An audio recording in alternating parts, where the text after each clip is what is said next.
everyone out there, this is the Rock Office. Time to clock in and rock out. I'm your host, Bill Smith. And I'm Kevin Davis. Today we're bringing you another episode of the Rock Office. We had the opportunity to travel down a little southern Ohio to cover a little band called Chris Hatton and the Italian SoundMachine. Some of you may have heard of them. I hope you have, because they're a great band. We were able to catch some of their live performance there, and also had the opportunity to sit down and talk to Chris and some of the members of the band, talk to them a little bit about their music and just music in general.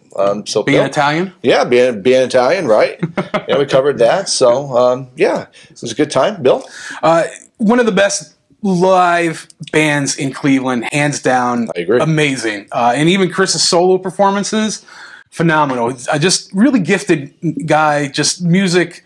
I mean, and he covers any genre from rock, to R&B to funk. Just very impressive. The entire band, and like I said, him solo. And, we have some stuff from him as far as music reviews that you can check out on therockoffice.com, along with a lot of our other articles and top 10 lists and stuff. And you can also get our merch. You can see Kevin's wearing one of our new rockoffice.com t-shirts, and it looks very dashing on you. Well, thank you, sir. I appreciate that. Yes. So, but without any further ado, Chris Hatton and the Italian Sound Machine.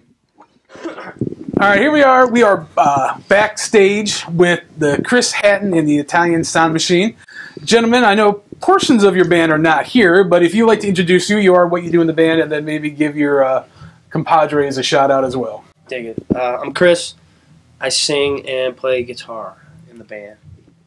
Joe, play drums, backup vocals, more Italianness. I'm also Joe, and I play keys and also more Italianness. Yeah, and then Alfredo Guerreri, bass player. He's upstairs, and Nick Ammons, the new guitar player. Well, he's not new. You guys saw him with us, but the most recent member, also upstairs. Cool. And not Italian, but he's so good. Yeah, he's pretty good. We let him in the band. So his skill overwhelms his ethnicity and his requirement for being in the Italian Sound Machine. Yes. That's right. Okay. Well, that's Affirmative Action too called us, and they said, "Nice, you're on the government short list there, the band union." Well, how did you guys form? How'd you meet? Tell me the Cliff Note version of that story. Cliff Notes is myself, Joe, Alfredo, and Nick all teach music at a place called the School of Rock. So we're all music teachers. So we taught together for a while, probably 3 or 4 years before we actually became a band together. Cool. So it's cool. And how long have you guys been together? It's been a couple years. Something like that. Probably a couple years. Couple years. Cool. Yeah, with some prodding. I was ready to I do a lot of solo stuff. I was ready to stop playing in bands, and Joe goes, "Dude, we got to have a band." Okay. And I was like, "All right, well, let's have a band then." Cool. And we did. Awesome. Well, how do I want to approach this next question? Because you warned me earlier, but basically, it's in my rider. Nice, it's in the rider. Well, I'm gonna skip the rider. But so, who are your influences, or who are musicians that inspired you to create the sound, whatever that be at the moment that you are creating? Thank you. How was that? I appreciate it. That's awesome. Great. Thank you. Name to please. There's a lot. I mean, I guess I'm into funk music a lot. I like Sly and the Family Stone, the Ohio Players, Al Green, Funkadelic, stuff like that. Obviously, I guess it's not obvious, but Zeppelin is kind of like a foundation for anything cool. Yeah, them, and then as a teenager, kind of 90s type stuff, Primus. Okay. Faith No More, Helmet, Clutch, Mr. Bungle. So anything that was a little bit, I don't know, weird. Yeah, the fringe. Yeah. Yeah, I feel like in that era of music, bands were encouraged to be a little bit different, and I guess fans liked that. You know what I mean? Whereas now, I don't know if bands are encouraged to be different. They're kind of individuality is shunned. Yeah. Yes. What about you guys? Who do you dig? Who's good? I too enjoy the Zeppelin. Yeah. My favorite band, in high school was Fish. Love that stuff. I was really into jam bands. I like a lot of old prog bands like Yes, King Crimson. Yeah, that's stuff too. Old Genesis. That stuff's really cool. Cool.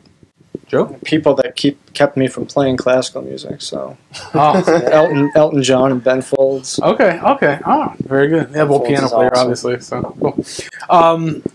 Well, I guess that your sound would be anywhere from Primus to Al Green. Cool. I'll take Okay, it. cool. Very good. With some King Crimson or Some, can we throw some that prog. in? Can we put some Mahavishnu in there too? Hey, well, it's your dude. It's Yes! your gig, man. You can do it. It's your world. So. Yeah, there's a lot of stuff. I mean, there'll be just really super easy 2-chord funk music, and then I don't know, there'll be weird riffage and a strange time signature, and Cool. everything in between. So Awesome. Yeah. All right.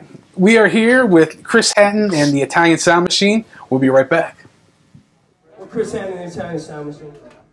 Mostly, Here's some, mostly Italian sound. mostly Italian Sound Machine.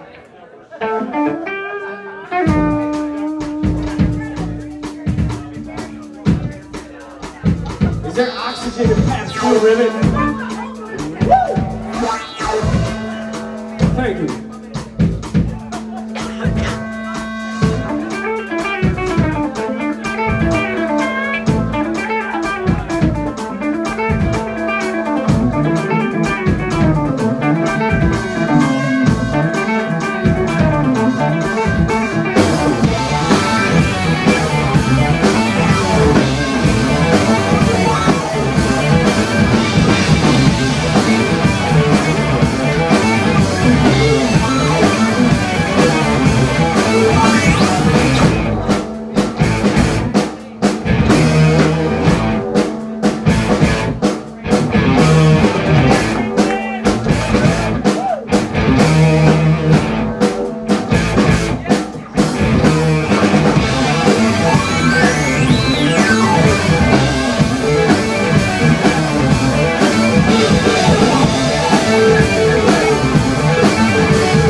All right, we are back in this undisclosed, top secret, former Soviet missile silo bunker place with Chris Hatton, the Italian Sound Machine. You guys just released a new album, Whoa Man Man. I think, is that how you pronounce it, or Woman in it? Womo. Oh, okay. That's actually how it's supposed to be That's- pronounced. oh. Cajun. But Womo. Well, I mean, it's honestly, talking about influences before, I just like to rip off Sugarfoot from the Ohio Players all the time. oh, okay. So, and, you'll have a lot of like, wow, wow, and that type of stuff, and Okay. I'm just into that. So I certainly hope we get a healthy dose of that this evening. I hope so. I hope so. So anyway, I actually at first I thought it was Well Mana, kind of like the Mana. I like that. Well Phenomenon, but Next album.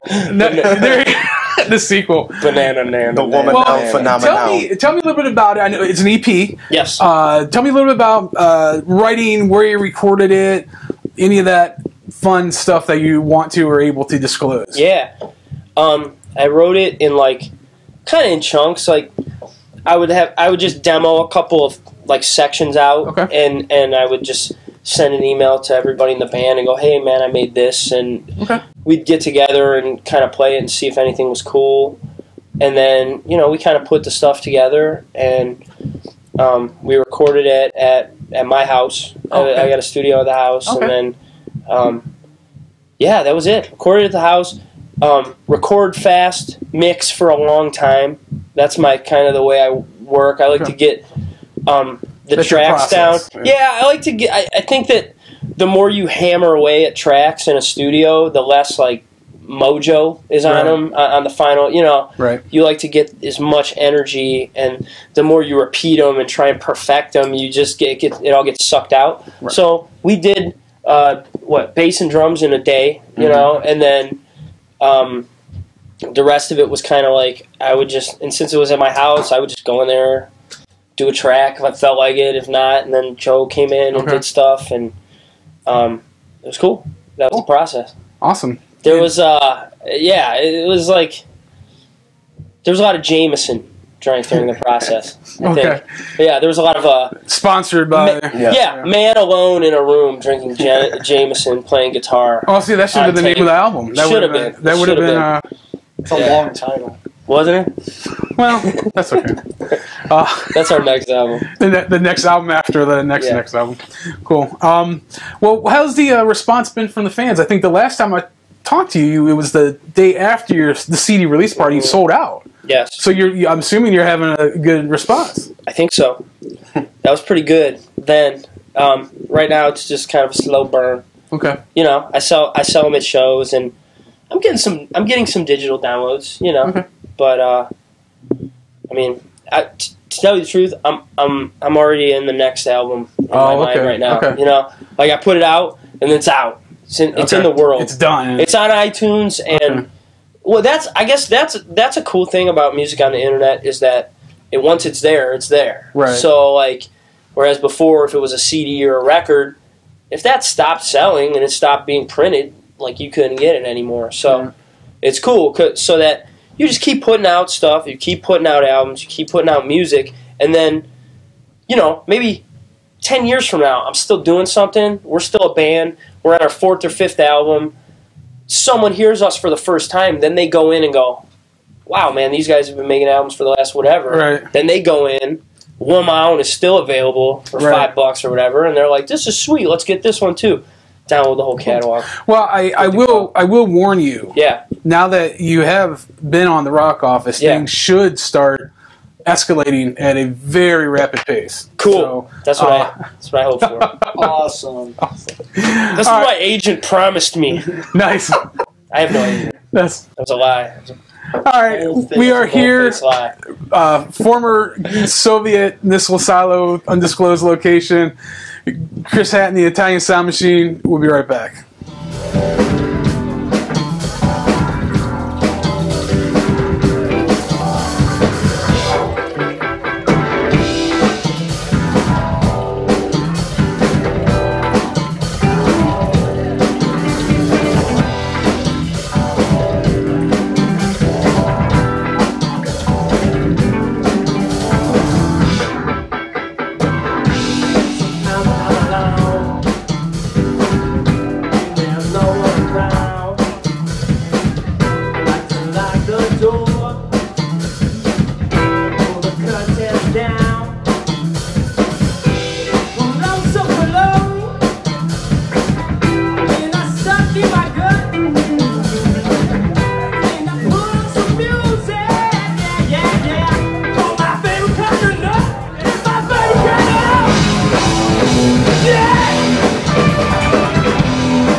Charlie Grant.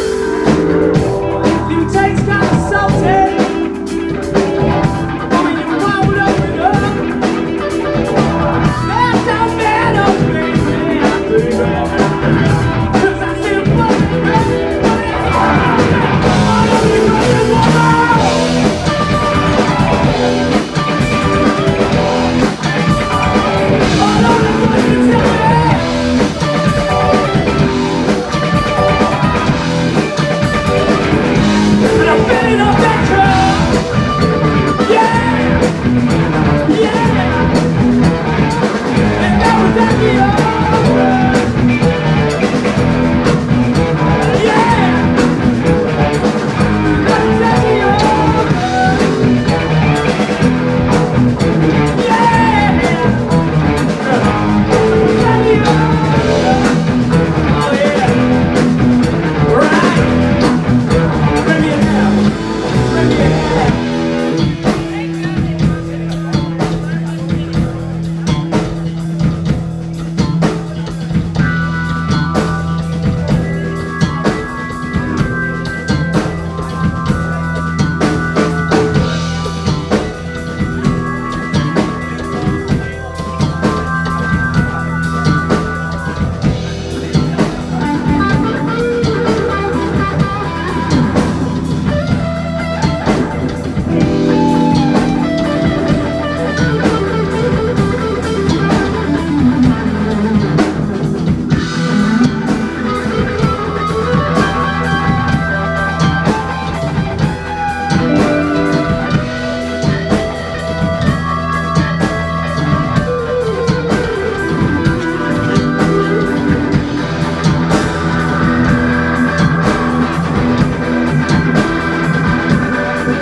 We are back.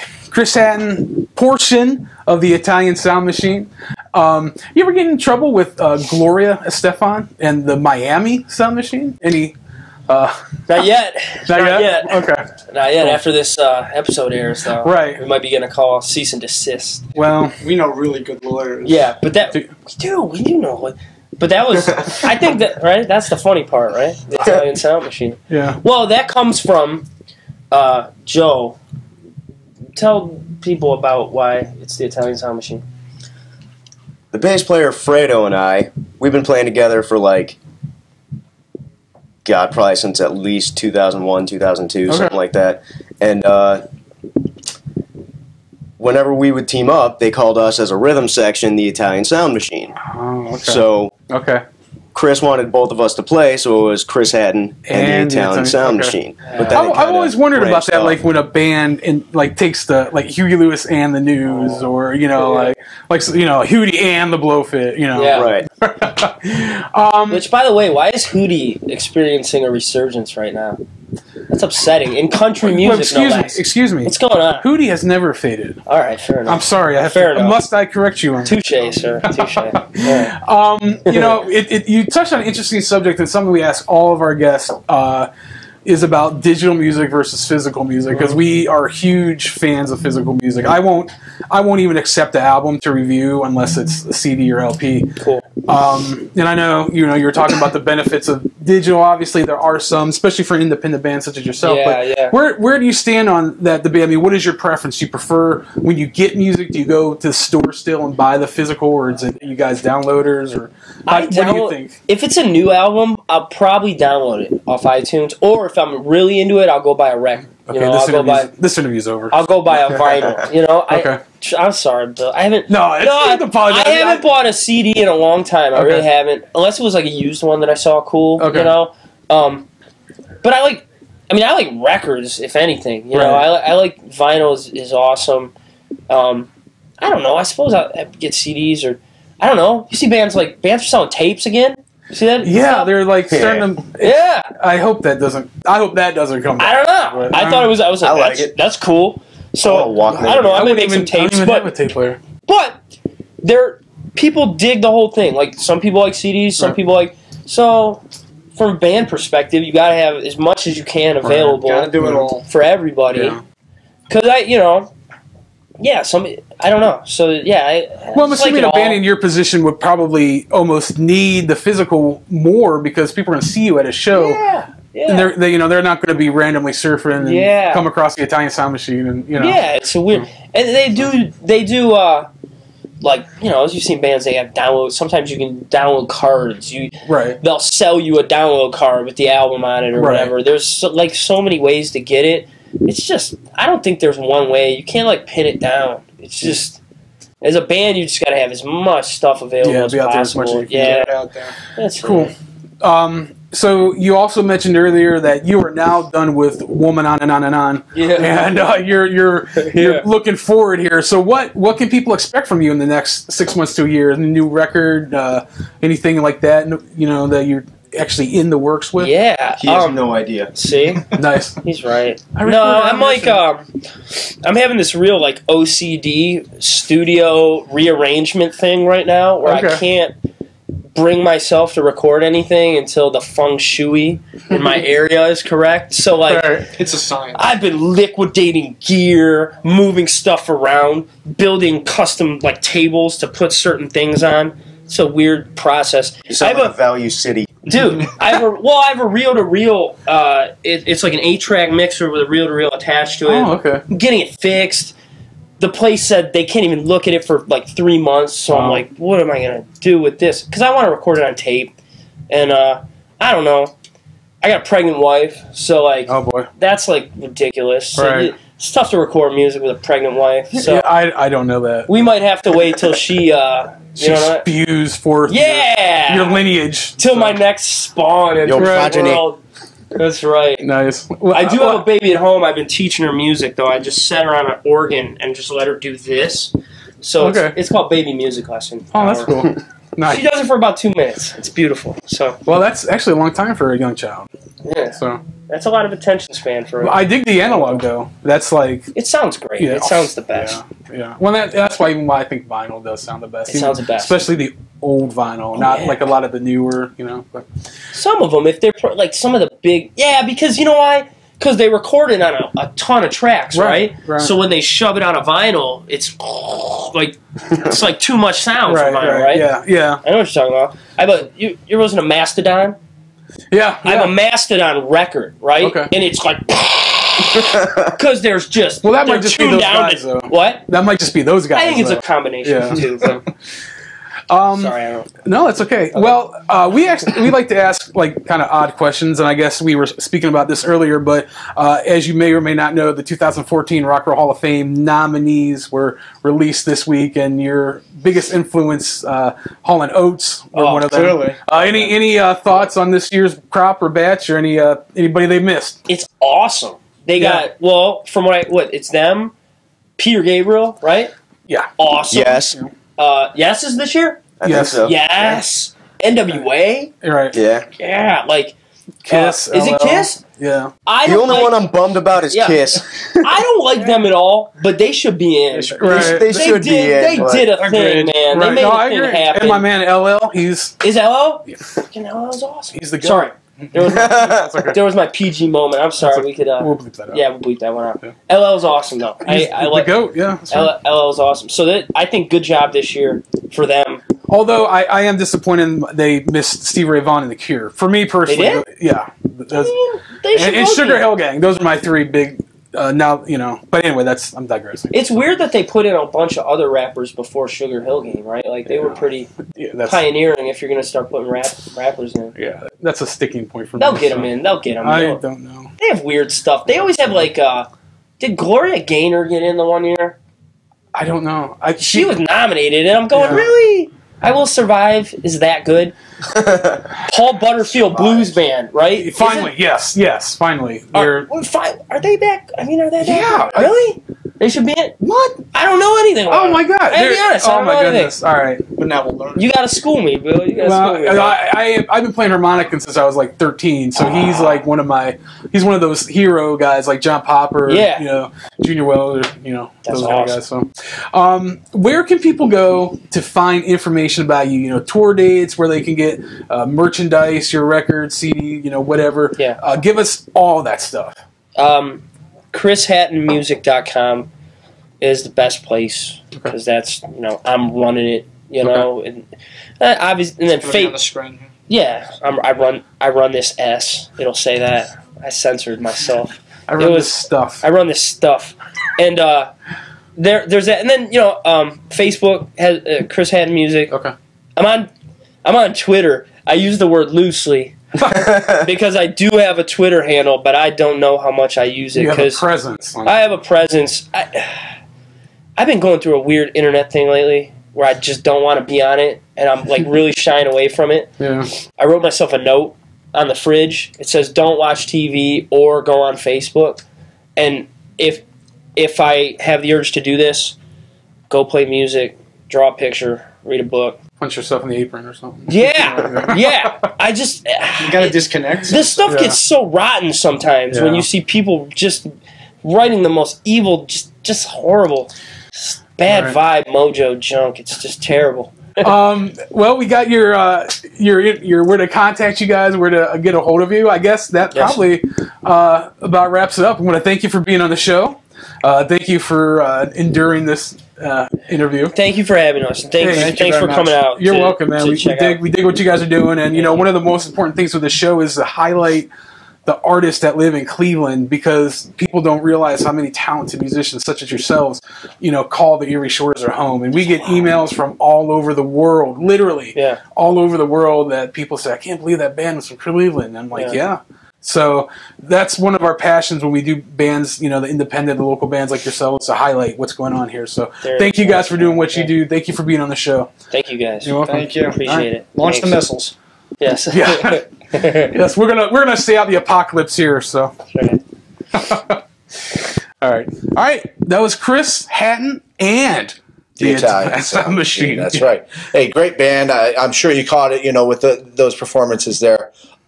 Very, very tight. And for being a local band, I got to tell you, that is something I pick up on immediately as to how well a band performs together, as to how tight they are when they know somebody's going to go on a run, do this, do that. You know, some people may argue that can come with rehearsal. I think it comes with rehearsal as well as just how well you get along with who you play with and how good you are at playing. And these guys are some of the best musicians locally in Cleveland, you know. We talked to them about you know, where a couple of them teach at the you know, the School of Rock in Cleveland School of Cleveland. Rock, yeah. You know, so these guys are, you know, these guys are players, but they also they're very technical. They teach it. They do it on a daily basis. So great stuff. Like I said, check out their website, ChrisHattonMusic.com. You can get all their music there, and I think you'll be very pleased with Absolutely. it. Also, check out therockoffice.com, where you can get our T-shirts, stickers, check out photos that the guys take, and also you can look at the reviews, weekly reviews, and top 10 lists and stuff, that, as well as seeing our episodes. That's right. And donate. That's right. Continue to support us on Facebook. Check us out. Go to facebook.com/rockoffice. You know, your viewership, your fan likes have gotten us, you know, in a lot of places, and we want to continue to be able to provide this stuff to you. So, you know, support us, like us, share us to your friends, get them to like us. Yeah, we're like PBS, but a lot cooler. Right, except for, we won't run a telethon anytime soon that I know of. Right. That I know of. That we know of, right. We always reserve that right? Yes. Also, we are on Twitter at _rock_office. Absolutely. So, all right. As always, remember, support your local independent record stores by buying the physical copy of music instead of the digital download. We'll see you next time on The Rock Office. Take care. God bless.